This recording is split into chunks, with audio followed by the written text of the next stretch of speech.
The transition, both from a digital and a green perspective, will actually rely on critical raw materials that Europe is quite resource poor for. We still need to figure out exactly how the various sectors will adapt to the transition. We're looking at the construction sector, the mobility sector, the steel and cement sector. All of these different sectors will have to go through fundamental changes. So it's a lot of push and pull.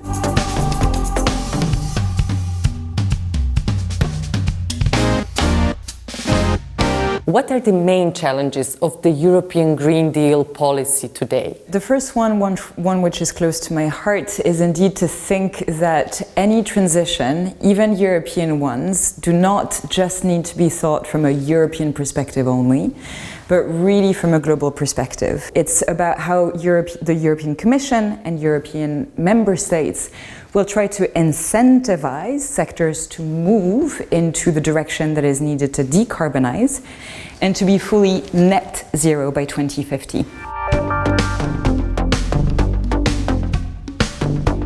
What is the reason that basically nuclear power and natural gas have returned into the European Union debate about sustainable energy? We're talking about relative forms of clean energy and accompanying essentially a political and economic process of transition within the European Union, which is essentially based on this notion of consensus.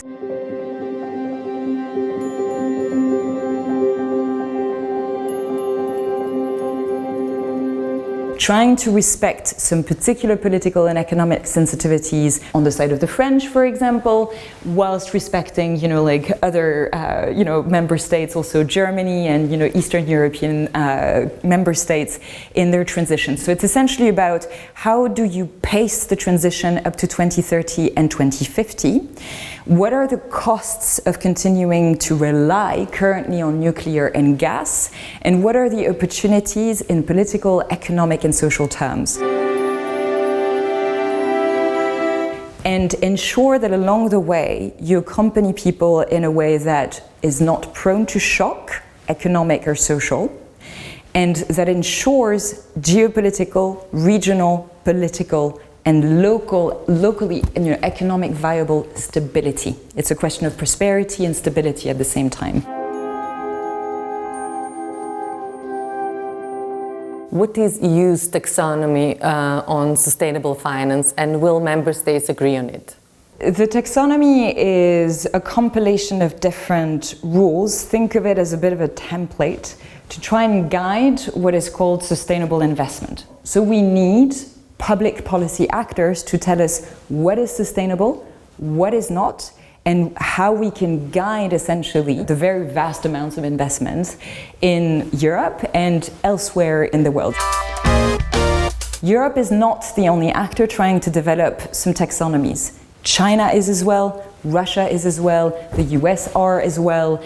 It is, a way to bring clarity to the debate as much as it is a way to orient investments and to give the tools essentially to private citizens and private sector actors to know exactly where we headed in terms of the next wave of economic innovation, which is supposed to be sustainable and green.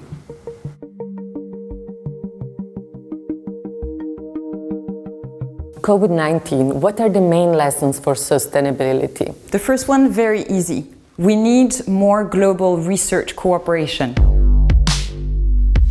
The second thing is something called inter-resilience.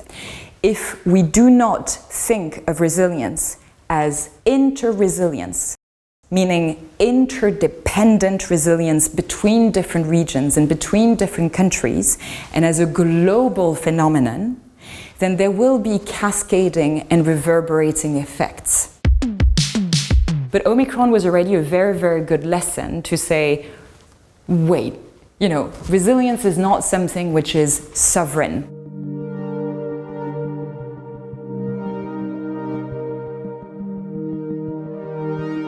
Especially when we're globally interdependent from economic perspectives and from ecological perspectives. What is systemic health? From a human perspective, an ecological perspective, an animal perspective. We have not yet started to imagine what the world will look like 10, 15, 30 years from now. This world is rapidly going to change. It is already changing. That means that we're going to have to adapt the types of tools, the type of policy design that we do for a climate-disrupted world.